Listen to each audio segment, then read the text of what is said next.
It started with an accidental glance. One evening, as Emily walked past me in the kitchen, her phone lit up. I noticed a notification. A message preview that read, "Tonight was incredible. Can't stop thinking about you." My heart didn't skip a beat. It stopped altogether. I didn't say anything that night. I watched her closely instead. How her smile seemed a little too bright, her laughter a touch too forced. When did her eyes lose that warmth when she looked at me? I couldn't pinpoint the moment, but I could feel it like a phantom pain. Something was missing. The next day, I decided to test the waters. "Hey, I was thinking maybe we could grab dinner together tomorrow night? Just us." She hesitated, just for a fraction of a second, before her face broke into a wide grin. "Oh, I'd love to, but I promised Jessica we'd have a girls' night out." Rain check. Jessica. Her best friend since college, the eternal alibi. But something in my gut twisted. That night, I called Jessica. Casual chit-chat. Nothing out of the ordinary until I slipped in.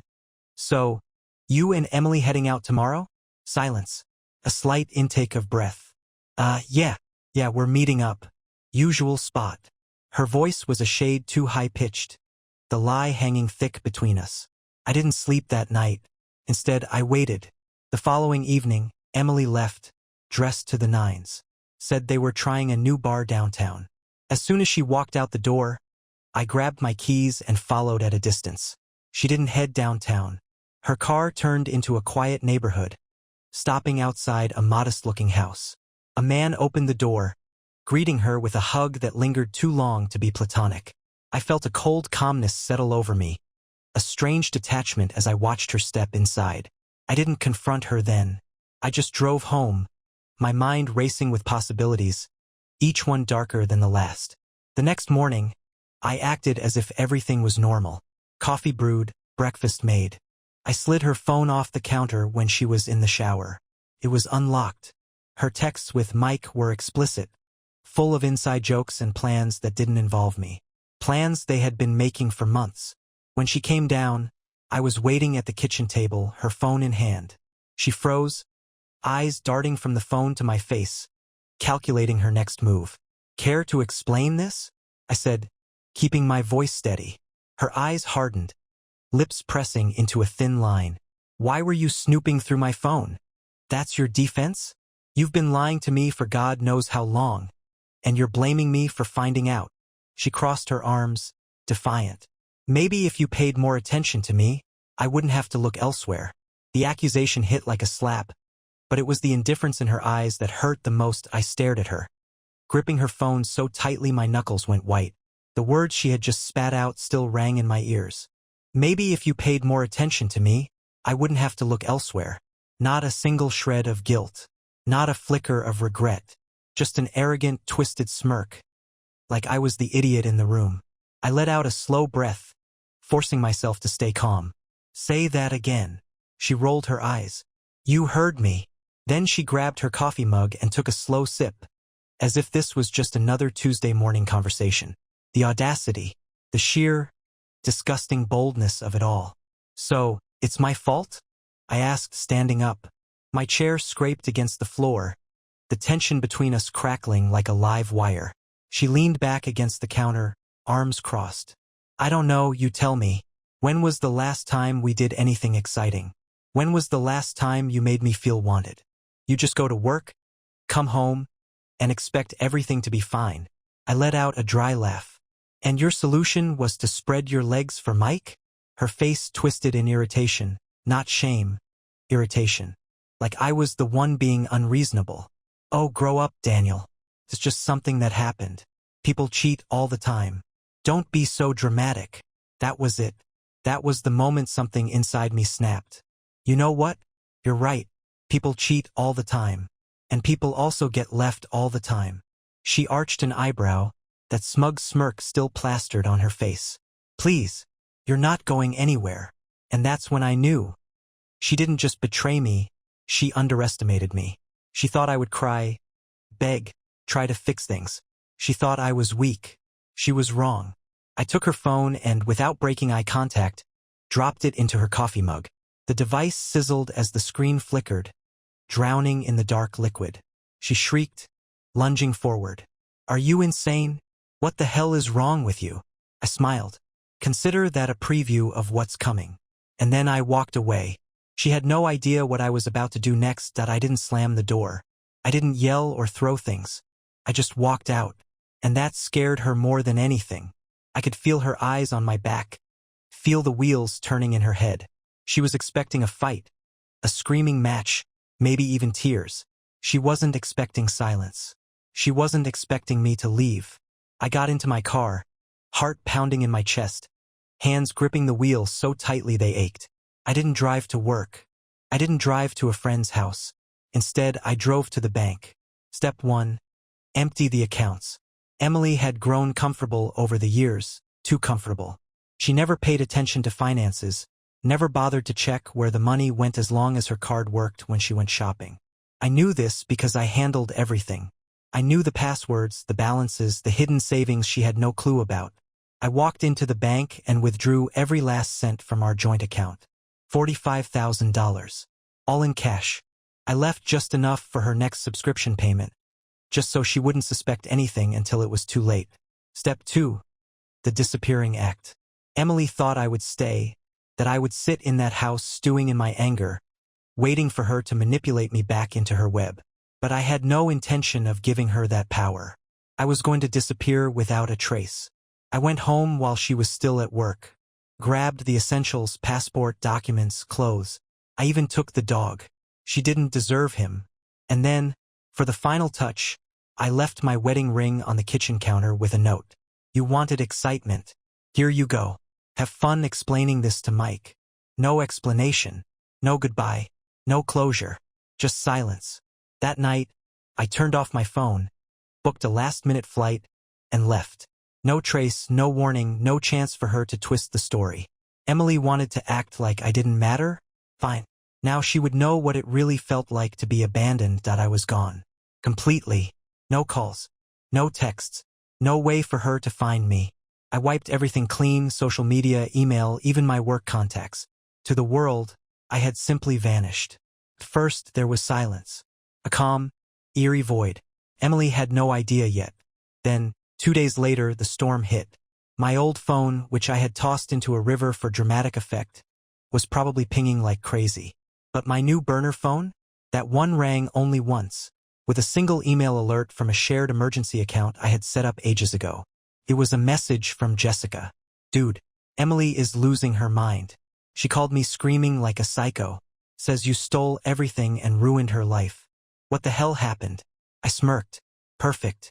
The next email came from an unknown address, but I knew exactly who it was. Where the hell are you? What is wrong with you? You can't just leave. You're my husband. Answer me. Now she cared. I leaned back in my hotel chair, sipping a beer, watching the waves crash against the shore. Somewhere across the country, Emily was probably tearing the house apart, trying to figure out how her life had imploded overnight. I could imagine it clearly. Her storming into the bank, demanding access to an account that was now as empty as her loyalty. The pure panic when she realized her carefully curated life was crumbling. She had bet on me staying. She had bet on me being predictable. She lost. Jessica sent another email a few hours later. Okay, now she's saying you're financially abusive and that you trapped her in a toxic marriage. She told everyone you went crazy and stole all the money. Just a heads up. I burst out laughing. The irony was delicious. The woman who had spent months sneaking around behind my back was now playing the victim. Classic. I replied to Jessica with only 2 words. Watch this. Then I pulled up my files. Every bank statement. Every receipt. Screenshots of her messages with Mike, pulled straight from her phone before I drowned it in coffee. I sent them all to every single person she knew. Her parents, her boss, her closest friends, even Mike's wife. And then, just for fun, I added one last note at the bottom of each email. I hope this was the excitement she was looking for. Then I turned my phone off and ordered another drink. Let the chaos begin. The beauty of destruction isn't the explosion itself. It's watching the aftermath unfold in slow motion. The moment I hit send, I knew I had flipped her world upside down. I could almost hear the gasps, the angry phone calls, the whispers spreading like wildfire. Emily had spent so much time crafting a perfect image. A loyal wife, a doting partner. Now everyone knew the truth. The emails worked faster than I expected. Jessica, who had clearly been watching the carnage unfold, sent me another message just a few hours later. Holy H*T. You are not going to believe this. Emily called me bawling. Mike's wife just went nuclear. She kicked him out, canceled his credit cards, even showed up at his job screaming. Emily says she had no idea he was married. Lol. She's freaking out. Also, her boss saw the emails. She's on leave now. Dude, what did you do? I laughed so hard I nearly dropped my drink. Emily was unraveling, and I wasn't even there to witness it. Then came the final act, the desperate last-ditch attempt to rewrite the story. She finally sent me an email that wasn't pure rage. Daniel, I messed up. I know that. But you didn't have to destroy me. Please, can we just talk? I swear it didn't mean anything. I was just lost and I made a mistake. You weren't supposed to find out like this. Please just come home. I almost admired the audacity. You weren't supposed to find out like this. Not I'm sorry. Not I regret what I did. Just you weren't supposed to know. I leaned back, exhaling slowly. This was exactly what I wanted. No more lies, no more manipulation. Just her, completely exposed, with nowhere to run. I typed my final response. Emily, you wanted excitement. Now you have it. Enjoy your new life. I won't be a part of it. Then I blocked her. For good. Emily didn't take silence well. It was like a disease to her. A creeping, unbearable void she had no control over. And control? That's what she thrived on. I knew she wouldn't go down quietly. But even I underestimated how desperate she would get. 2 days after I sent my final email, Jessica reached out again. Dude, she's telling everyone you're dangerous. Says you abused her and stole all the money so she couldn't leave. She's spinning this hard. Classic. When liars can't fix the truth, they try to rewrite it. But she wasn't done. That same night, I got a call from an unknown number. I let it ring. Then another. And another. Finally, I picked up just to see what brand of insanity she was selling this time. Daniel. Her voice was eerily calm. Too calm. I knew you wouldn't be able to just walk away. I almost laughed. Emily, I did walk away. You just can't handle it. She let out a bitter chuckle. You think you won? You think you destroyed me? Guess what? People believe me. They think you lost your mind. They think you're cruel. And you know what? Maybe they're right. Maybe you are. But here's the thing, Daniel, no one really cares. In a few months, this will all blow over. I'll rebuild. I always do. But you? She paused, her voice dripping with venom. You're nothing now. You disappeared like a coward. And that's all you'll ever be. That should have been the end of it. I should have hung up, let her rot in her own mess. But I couldn't resist. If I'm nothing, why are you still calling? Silence. Then, for the first time, I heard something real in her voice. Panic. She was losing control. She couldn't twist the narrative. She couldn't win. And she knew it. I let that silence stretch for a moment, savoring it. Then I spoke, slow and deliberate. I don't need revenge, Emily. You'll ruin yourself just fine without my help. And then, finally, I hung up. That was the last time I ever heard Emily's voice. I blocked her number, erased every trace of her existence from my life, and disappeared into the world I had built for myself. I wasn't running. I was free. But the best part? She wasn't. Jessica kept me updated. Not because I asked, but because she couldn't resist sharing the slow-motion wreckage of Emily's life. Turns out, things didn't blow over like she predicted. Mike never took her in. After his wife divorced him and bled him dry, he ghosted Emily completely. He wouldn't even return her calls. Her job? Gone. Her boss didn't appreciate having an employee at the center of a scandal. Turns out, being exposed as a serial liar doesn't sit well with employers. Her friends? Most of them dropped her. Not because of the cheating, but because of how she handled it. Shameless, arrogant, and then desperate when she realized she had no one left. Jessica's last message about her was the final nail in the coffin. She moved out of the house. Couldn't afford it. She's renting a tiny apartment now, and guess what? She actually had the nerve to ask me for help moving. I told her to go to hell. She has nothing left, Daniel. You really did it.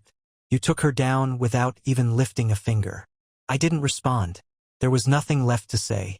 I stood on the balcony of my new place, miles away from the wreckage of my old life, staring at the horizon. Not a single ounce of regret. Emily had wanted excitement. She got it. She wanted to play games. She lost. She thought I would stay. I vanished without a trace. And I never looked back.